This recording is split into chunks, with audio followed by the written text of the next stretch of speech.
have a fantastic speaker for you today and a good friend of mine whose leadership affects us so much, if not monthly, at least several times a year. Before I introduce him, though, I'd like to recognize a few city officials that are also friends, and it's great to see you all again. First, Mohammed Ball, our CFO of the City of Atlanta. Thank you for all your wonderful work. It's roughly a $2.5 billion budget, of which the airport falls under, that he helps oversee. Of course, Michael Smith, our Senior Deputy General Manager. Great to see you, Michael. Myrna White, great to see you again, our Assistant GM for Public and International Affairs. Andrew Gobiel, our Director of Communications and Public Affairs, and thank you for all your help with today's program as well. And of course, Ben Dade, Senior Public Relations Manager, thank you very much for helping to staff the mayor as well in the back. Good to see you, Ben. I also want to give thanks to Kofi Smith, who's in the front, former CEO of the Atlanta Airlines Terminal Corporation, who does a fantastic job partnering with the airport, and many of you do business with the airport, and you feel the economic importance to your businesses, so thank you for all who are involved. I wanted to just highlight a few fun facts about our airport for you before I do the brief formal introduction of B. The first flight of when what was then called Candler Field took off was in what year? Does anyone know? Hi, Brian. 1926. You're close, very close. And it was formerly the site of the Atlanta Speedway. So you again feel Coca-Cola's impact in our city back then. But you also might take joy in knowing Delta's headquarters in High-Tech is actually on the northern part of where that track once stood. Also, if you ever wanted to stand on a runway in the morning when it's very early and just see what it's like, please consider running in the Mayor's 5K, which helps our community. And if you need any information about that, please see me and I'll get you information. But it's in the morning, it's a really neat experience to do with your family, and you actually can run a 5K at Hartsfield-Jackson on the runway. I don't recommend going to the runway for any other purposes outside of a plane. Atlanta is within a 2-hour flight of 80% of the US population. Atlanta has the tallest air traffic control tower in North America. Does anyone know how tall that is? Tad, please don't answer. It is 398 feet. Can anyone guess what is the tallest in the world? This surprised me. Okay, someone say Asia, a country in Asia? It is actually Thailand at 434 feet as of the last Google search. And lastly, most Metro Atlanta residents don't realize this, but there's a river that runs directly north-south through the airport's campus called the Flint River, which is the second longest running river in Georgia, so they have to mitigate that. Excuse me? South, excuse me. So that's called the Flint River. So let me get into the introduction now. General Manager Balram Bheodari, and he goes by B for those that know him closely, is an amazing man. He served in our military for over 16 years and is actually an Army aviator, so he knows the business from that perspective as well. He then spent around 16 years at Hartsfield-Jackson in the Deputy GM slot and did an amazing job. We lost him a little bit to Houston, but we got him back. And I remember the mayor coming into my office saying how happy he was that B was coming back with the energy and passion you have for excellence. And I felt that when I walked the airport with you many times, B.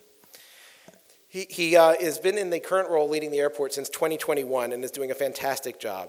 And his focus is really pivoted in 4 areas. It's safety, that will always be the priority, efficiency and movement of people, a great customer experience, and managing a massive, massive multi-billion-dollar capital improvement program called Atlanta Next and other initiatives that is designed to take us 10, 15, 20 years into the future, keeping Atlanta front and center as the capital of the Southeast and beyond. So B, I will always remember our time together. I thank you so much for being here, and I also want to thank Theron Johnson, my partner, in putting this program together with you, and we look forward to learning from you today. Please come.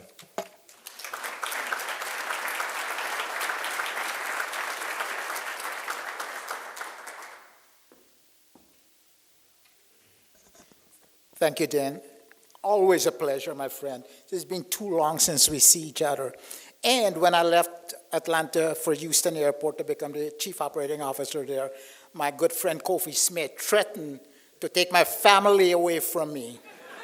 And as a result of that, 16 months later, when the mayor's office called me to come back, I had no hesitation but to make it here.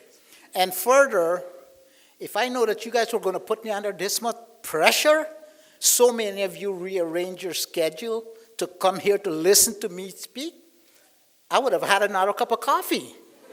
It's crazy, guys. You're all putting me under a lot of pressure, and I'm not used to pressure.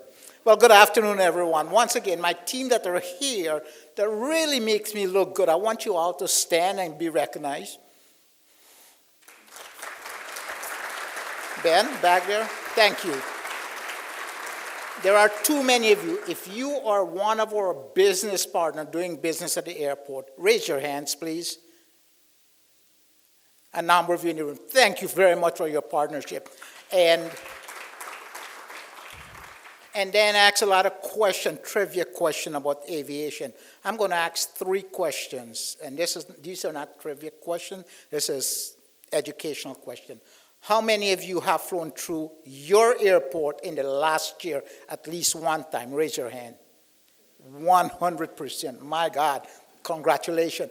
I hope all of you spend a lot of money in the airport when you're flying, because I need that aeronautical revenue.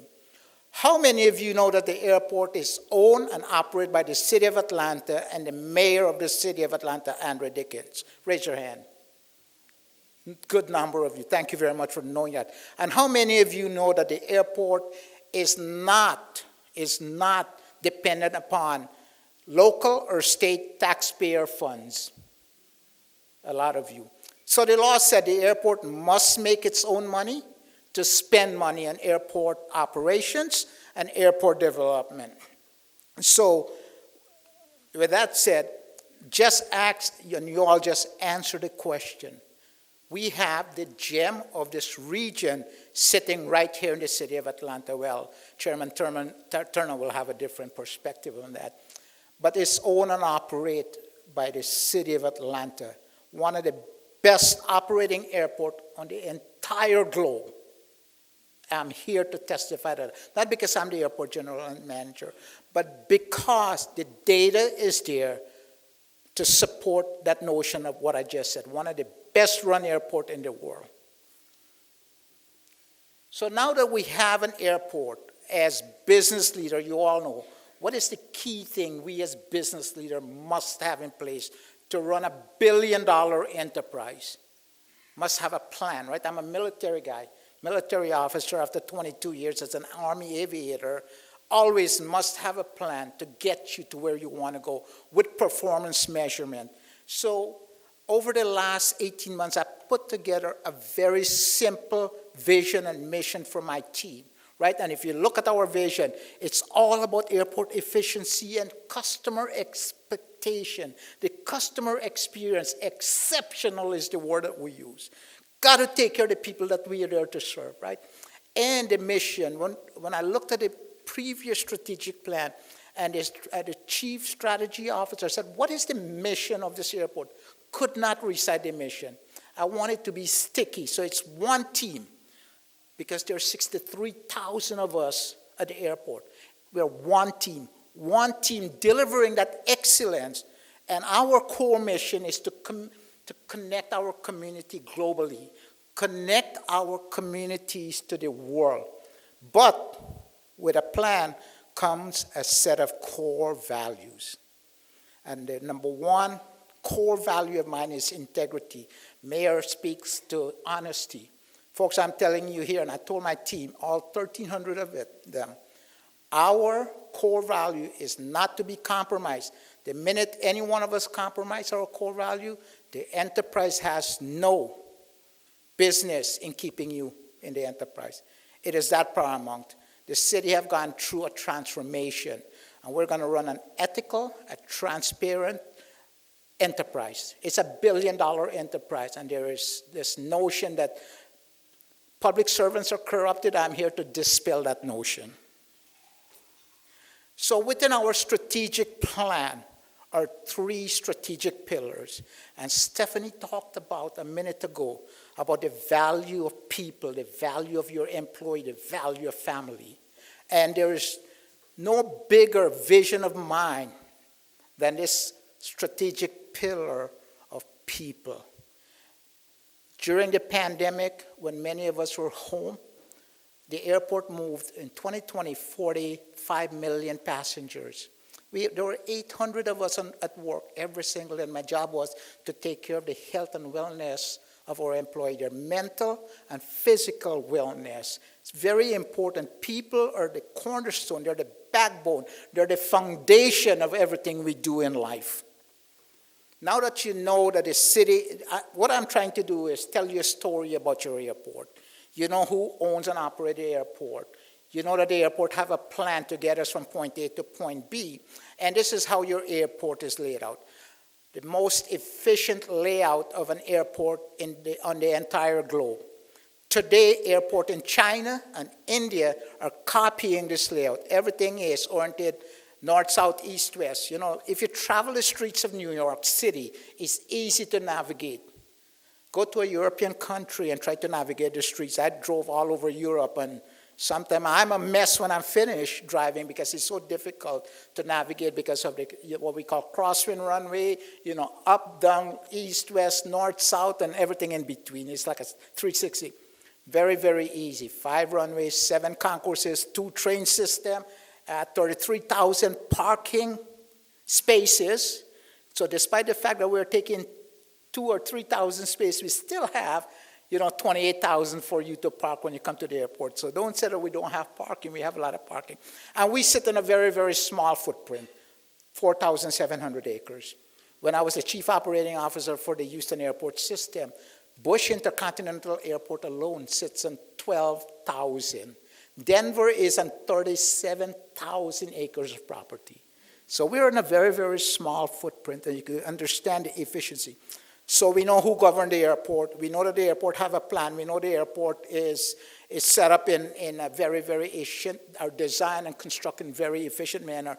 What does it mean? What does that efficiency mean? Here's what it means. 70 international destination in 43 countries. That is as of today. And folks, I'm telling you, this quarter we'll have Dusseldorf, Stuttgart, Nice, France, Tel Aviv, and the second African airline to serve the great city of Atlanta, Ethiopian Air. Come on, that deserves a round of applause.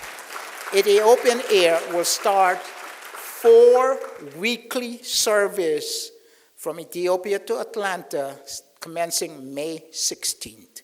It's huge. I've been cultivating this relationship for 2 years, and finally, 2 months ago, we landed the deal. We sealed the deal. In a couple of weeks, I'll be going to Ethiopia to put my signature and ink the deal so it's permanent. Great. Domestically, we could touch 80% of the United States population in less than 2 hours. Our hometown carriers have, 1,800 flights a day to connect you to where you want to go. 149 domestic, and we are continuing to grow. Last year, we added 13 international destinations out of Atlanta at the end of the year. Here are some of the airlines. These are passenger airlines that service our airport. So, can anyone guess which is our dominant airport here, airline here?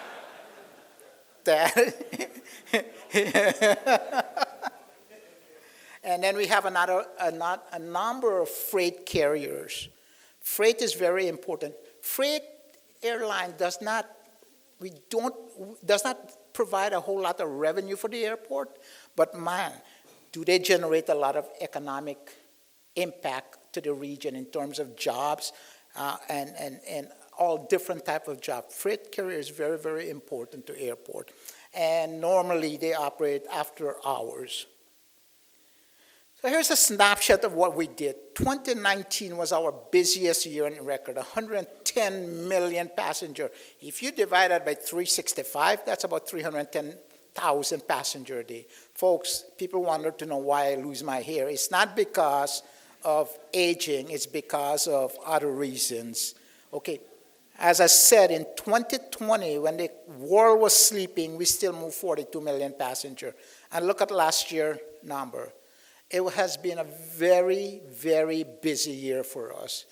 The number is actually 93.7 million passengers we moved through our airport system last year. Think about it, 93.7 million. And you could see those 13 new international destinations that we started last year. Flight operations, 700,000 flight operations. That's an aircraft that takes off or an aircraft that landed last year. Very, very busy year. So that's why I pay such close attention to my number one pillar, and that is of people. One team moving or able to do this. Not 10 teams, but one team. Strategic mission. So now that we tell you that we got an airport that is run by the city of Atlanta very effectively, very efficiently, we talked about the airport layout, we talk about what it means in terms of service to our constituent that we serve. Now what does the airport bring to the rest of the region? Look at those numbers, $66 billion annually in economic impact. Nearly 400,000 jobs. It is an impactful enterprise that we are managing. We as a team of one, not the Department of Aviation team, but a team of one, our stakeholder, our concessionaires, our construction team out there, all of us working together. But more importantly, our communities that I depend on for their support in supporting of what we're doing. And so here, as we talk about the economic impact, here is all the things we have done in the last 12 months with our communities. And this is only a snapshot, folks.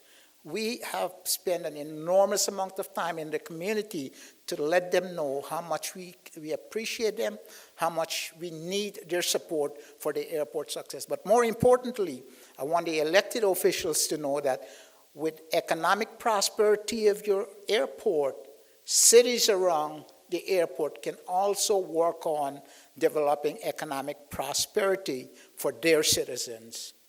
The idea is to spread the wealth across the city of Atlanta, to spread across the state of Georgia and into the region. Let's talk about performance.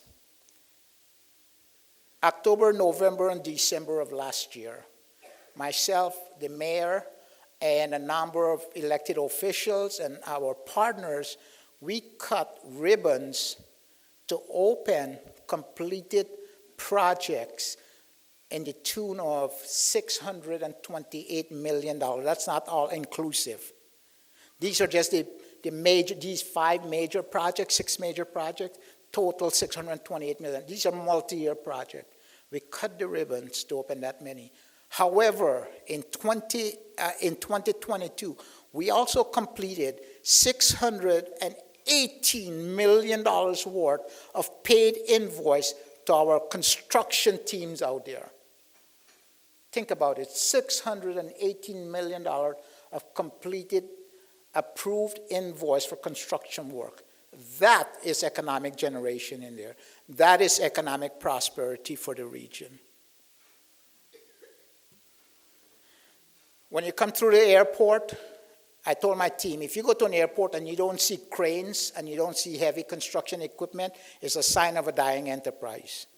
You come to Atlanta, you will see signs of prosperity, signs of economic prosperity, because we have so many construction equipment, so many cranes out there. We continue to build. So as you come through the airport, in the domestic terminal alone, we have 5 major projects going on. We're replacing the ceiling, we're replacing the north baggage claim, extending our train system, T-Center Point, we're extending that. We're modernizing the main security checkpoint. A lot of construction activity, and people ask me, how can you do it all?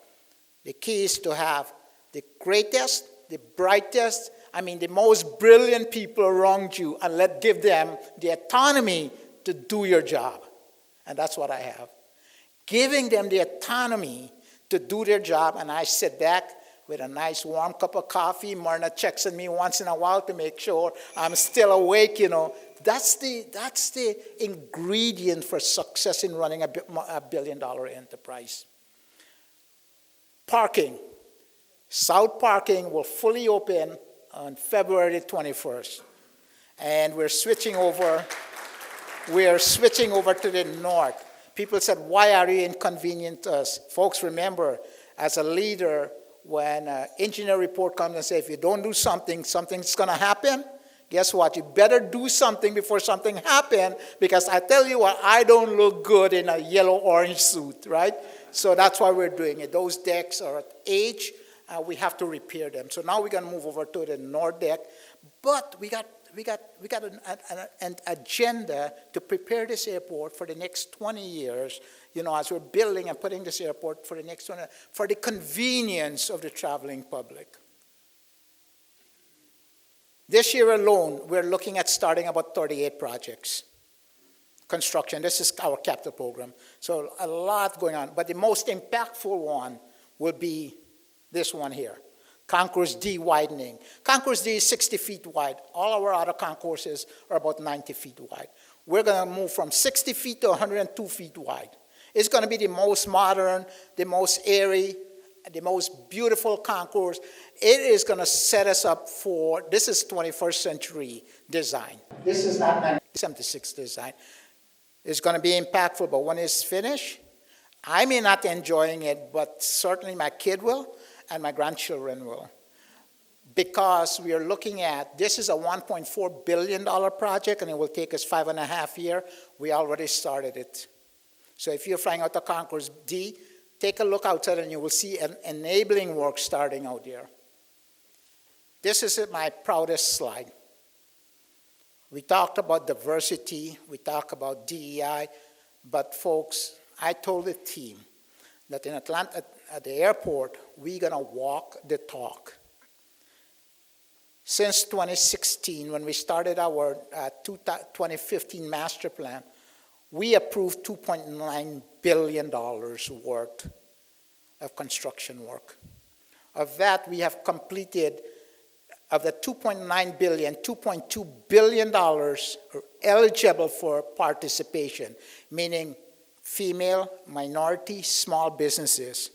And of that is eligible, that portion that is eligible, we paid over $745 million to minority and female businesses out there in the last 7 years. Folks, that's $100 million a year to small businesses, to minority business, and to female-only business in the construction world.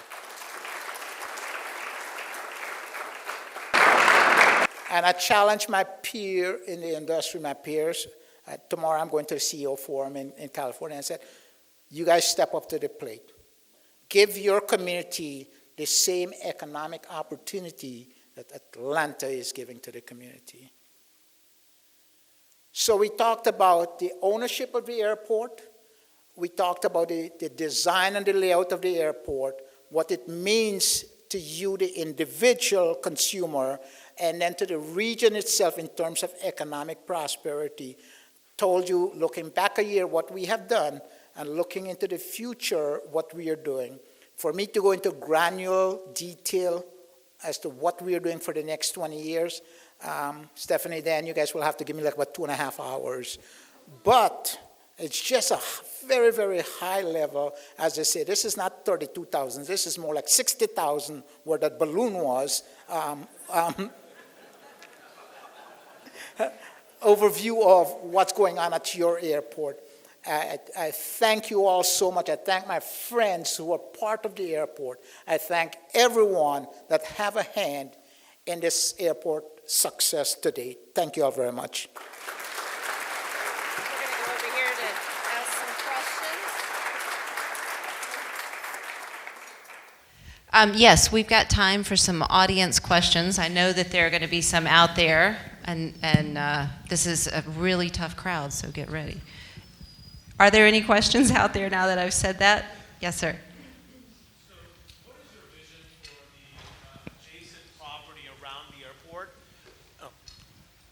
airport? What's your vision for the adjacent property around the airport?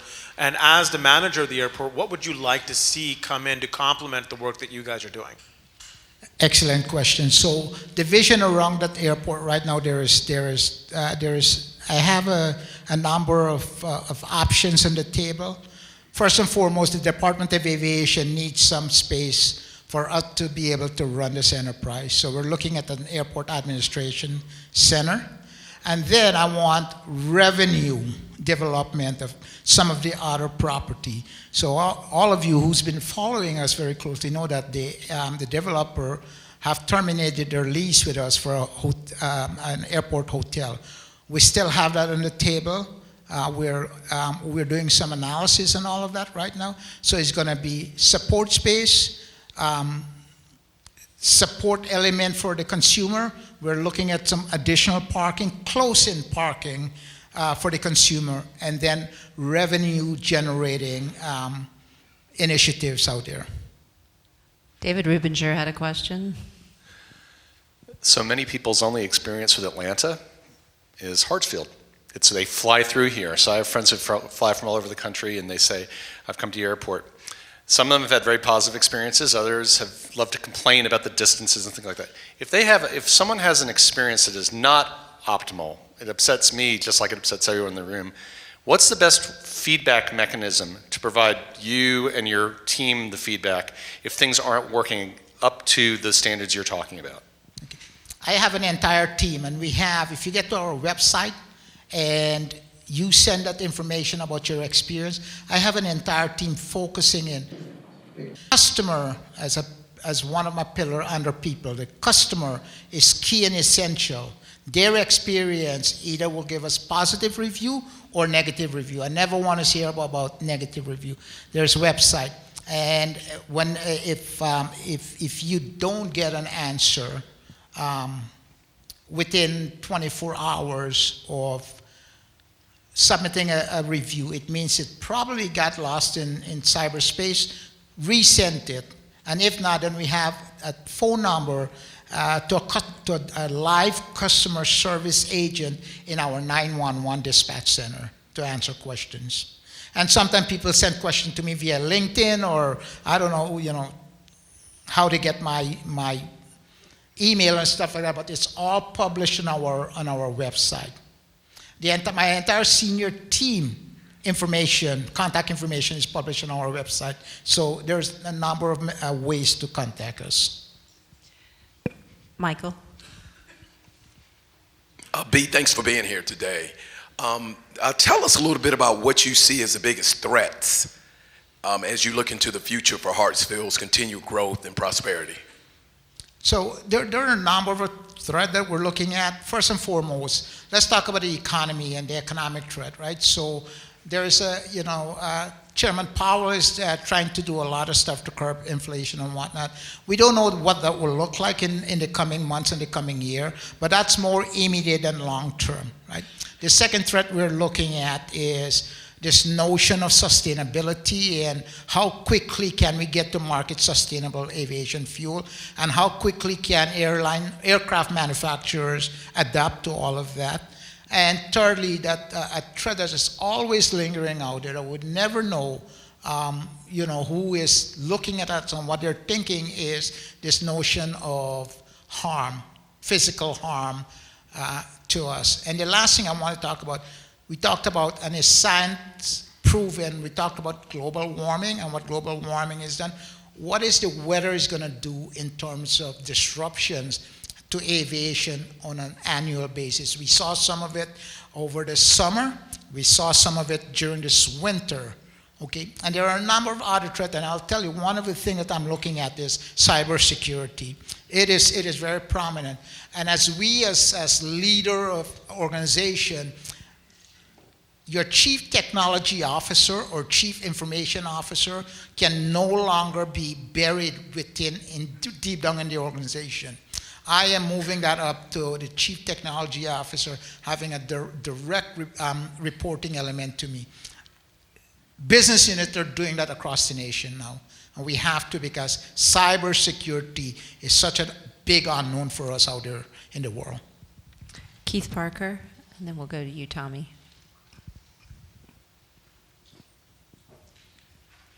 Excellent presentation.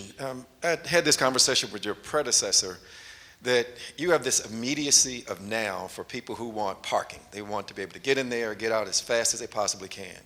But virtually every futurist says that the demand for on-site parking with autonomous vehicles and whatnot will shrink in the coming decades. How are you planning and dealing with that in terms of adaptive reuse or whatever other strategies as you plan for these upcoming years? Very good question. And Keith, you really have to ask me the most difficult question. Michael over there asked me a softball question. Thank you, Michael. You're my friend forever, man. No, very good question. So we have done a lot of analysis on the demographic of our traveler, right? And so we know that there's always going to be a demand for parking. But that demand will reside mostly for close-in parking. And so if you look at my strategy, what I'm putting on the table for the team to look at and to continue to evaluate it is our plan to build close-in parking, because that's not going to go away. If we need to reduce the overall parking, then we could take those remote parking that we have, what we call park and ride, and then convert those to what answer the question about revenue initiatives and support initiatives and so on and so forth. We could cut and we could remove those off of our inventory. So it makes strategic sense for us to look at how do we provide more convenience to the traveling public than inconvenience them by not building right now, and then later on says, you know what, we made a mistake. We made a tactical, strategic leadership mistake, because the demand tells us that for the next 40 years, Atlanta, because of the demographic of our population coming to the airport, there will be a strong demand for parking. Tommy? It's really a comment more than a question, but it struck me the first second when your diversity slide went up, how much Maynard Jackson fought to make that happen when he was mayor 50 years ago, when he started serving his term, and he would not relent to all the pressure that was against him to have the minority percentage of contractors in there, and he won that, and he won that for the city and for all of us. And for that part, at that time, Bunny Jackson Ransom was by his side, and she was fighting too. So we all remember him 50 years later. Thank you for the comment, sir. What a giant of a man, and we are standing on his shoulders. And that's why I put that slide up there to look at our focus. 33% of our money is going to participation. 33%. Really, really proud of that, and I'm really proud of what our Mayor Jackson have done for this city. I know we had a couple of other questions. We'll go to Dennis and then Helene, and then we'll get to you, Billy. Oh, there's already one there. Sorry, Rod. I just want to say Maynard Jackson was my father-in-law. I'm married to Brooke. And as you all know, Bunny passed a couple of days ago. And I just want to thank you for your comments. And I'm going to take them to my wife, and it's going to make a whole lot of difference to her. Thank you.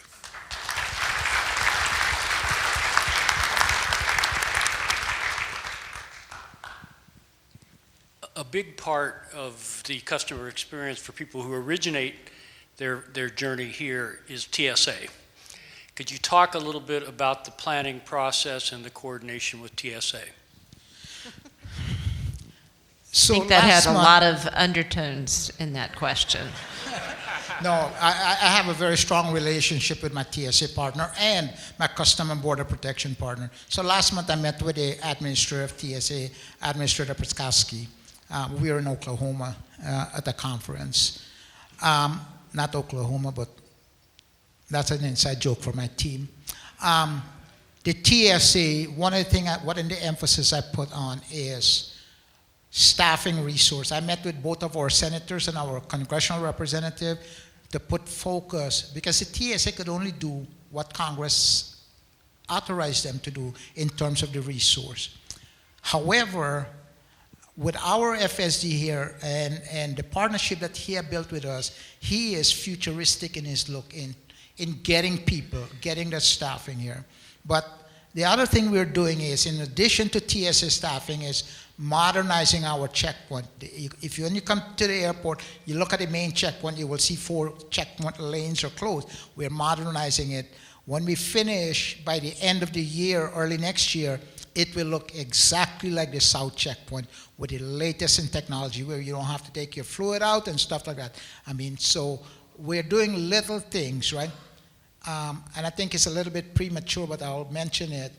We are working on another initiative with the TSA, and if I could bag that initiative to bring it to Atlanta, we are going to be in a superior position compared to the rest of the airport in the nation. I'll talk more about that when you invite me back in about 6 months. Okay. Helene? I'm just laughing because my question was almost identical to Dennis's. Having traveled internationally last night and having made the tragic error of letting global entry expire, I had a different experience in customs last night than I'd had in a little while. I actually had the exact same question. I admire your approach of one brand, but Customs and Border Protection being part of that as well. How do you factor that into the brand, and what sort of influence do we have there? Absolutely. 2 weeks ago, I got notice that the Secretary of Commerce appointed me to the Tourism and Transportation Board as a board member. And that is one of my initiatives. How do we enable the influx, not only of tourists, but our own citizens coming to the airport, to ensure that their experiences represent America, what we talk about America, the best in the world. And sometimes it is not representative, because what the government is doing, they are cannibalizing airport staff, and they direct them to other region or other hotspots, namely the southern border.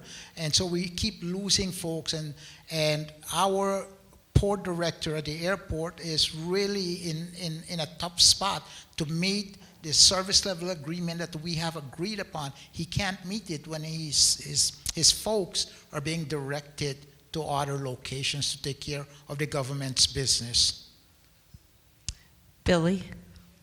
We all know the impact of the airport economically on the region. And we are the largest MSA that only has one airport to serve the 7, 8, 9 million people around this area. Is there a point in the future that you think about, or you could see a second airport serving the Atlanta area? So about a decade ago, and I think Maria probably remembered this, the airport did a study on a second airport, and the study came back not recommending a second airport. Right now, it is not on my vision in the near term to talk about a second airport, because we have capacity, and what we look at capacity based on current forecast, to take us at least another 20 years into the future. Anna?